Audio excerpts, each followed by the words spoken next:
Good morning. We are coming to you live from Miss Miranda's living room. This is baby Roxy, and I'm putting her on camera instead of myself because she is so much cuter than I am. So good morning, Roxy. Let's show everybody what we're up to today. So today I've picked one of my favorite books from a series of stories, and we are doing a springtime craft. So I think we'll get started with our story, and it is Oh My Gosh, Mrs. McNosh by Sarah Weeks. Let me move it over here so everybody will be able to see it okay. And I think I'm going to try to put it right in my craft spot so everybody can see the pages. All right. Get us a little more sunshine. Mrs. McNosh took a walk in the park. Her dog saw a squirrel and started to bark. "Stop barking, stop pulling," said Nellie McNosh. But George wouldn't listen, and so... Oh my gosh! He zipped through the flowers and skipped through the trees, barking at bicycles, babies, and bees.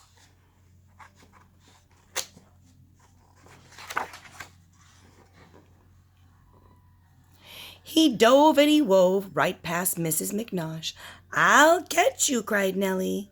But then, oh my gosh. The boat sprang a leak, so George had to jump out. "I'll catch you," cried Nellie. But she caught a big trout.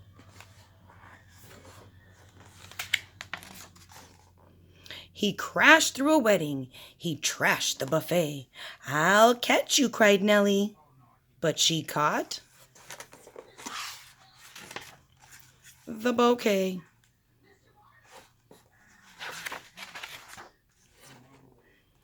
"Come back here right now," hollered Mrs. McNosh. But George just kept running until, oh my gosh, he bumped the plump umpire, then jumped the stone wall. "I'll catch you," cried Nellie. She caught a fly ball.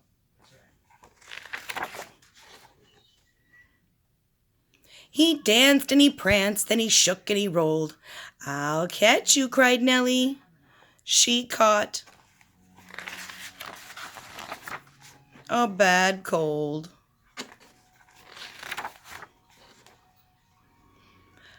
"That's it. I give up. I can't catch you, it's true.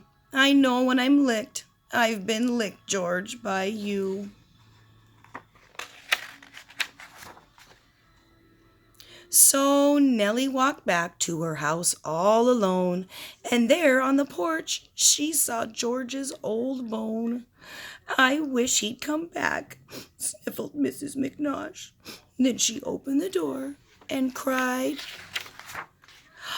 "Oh my gosh." I like Mrs. McNosh's stories. She has a couple more. Maybe we'll get to read one of those one of these days. She always has great rhyming stories, and those are my favorite kind. So for our craft today, we are just using something with paper. So if you have paper plates in your house, you can use paper plates. You can use paper, and I even have this one that I used from a box of Raisin Bran that we were all done with. So whatever you have in your house to use, that is appropriate to use today. So you're going to take your paper, your plate, or your cardboard, and you are going to have it in a circle shape. Plates already come in that shape, but if you need to trace a circle onto the paper to make a shape, you can do that. And it's a great time to get some scissor practice in. So get your scissors ready. You're going to cut out some circles today, and you're going to cut out some flower petals. So I'm going to move these all out of my way. So I'll show you the different kinds of flowers that you can cut out today. So we have this kind of flower where you start with your round plate, and then you just kind of go around with your scissors and kind of do round petals. And you're just going to go around and around all the way around your plate. Or if you'd like to cut out a tulip, I have some tulip plates. You can also just keep the round part round on the bottom and kind of make a wide W on the top. And you're going to take your scissors and cut those lines, and you will have a tulip-shaped plate. And I have cut out a kind of a daisy flower or a sunflower shape. And for those ones, you just have your round circle and you are going to cut out triangles every so often around your plate. You're going to cut out about 5, maybe 6 triangles, just little ones, so you have nice big fat petals.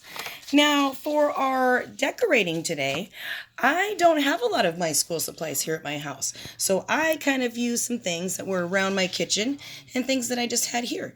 So I had some food coloring in my kitchen, so I used some blue, some pink, and some yellow, and I also used Kool-Aid. If you have Kool-Aid or Jell-O in your house, it's also a fun way to do some watercolors, and it gives you kind of a fun smell to smell while you're painting. So if you want to use that kind of stuff for painting and you have it in your kitchen, great. If you have paint, awesome. If you have markers and crayons, you can use your markers and crayons to decorate your flowers. Whatever you have at your house, whatever you want to color and decorate with, it's your choice.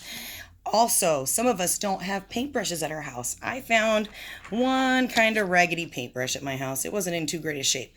So I've actually been using other things to decorate my flowers with. Along with my crayons, my markers, I used Q-tips for doing some painting.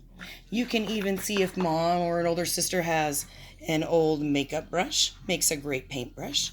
You can use a sponge from the kitchen. I cut up one of my sponges, and that's what I use to paint this blue flower that I've been working on. Or if it comes down to it and you want to get a little bit messy, you can even use your fingers to paint. As you can see, my fingers have been getting very messy today from doing colorful paint. So we are going to decorate flowers, and what I'd love to see is when you're done decorating your flowers, maybe you can hang them up on your windows and show us what your windows look like with all your beautiful flowers. I've got some tie-dye flowers I did some crayon flowers, I've done some marker flowers, and I've done some Kool-Aid flowers. The Kool-Aid ones kind of turned out really neat because they smell like cherry when I'm painting with them. So I would love for you to show me some of your art when you get it done. I'm going to take my flowers and hang them up with this string that I have in my craft bag. And I'm going to kind of make a banner of flowers with mine. So I'm going to take some tape and I'm going to cut some rope and I'm going to hang my flower banner outside on my front porch so I can kind of get ready for springtime and make it look a little pretty outside. All right, guys, I miss you all very much, and I wish that we would get to see each other again very soon. One more shot, Miss Roxy. She's taking her nap. She's good at that. All right, I love you, friends. Take care, and I'll see you soon.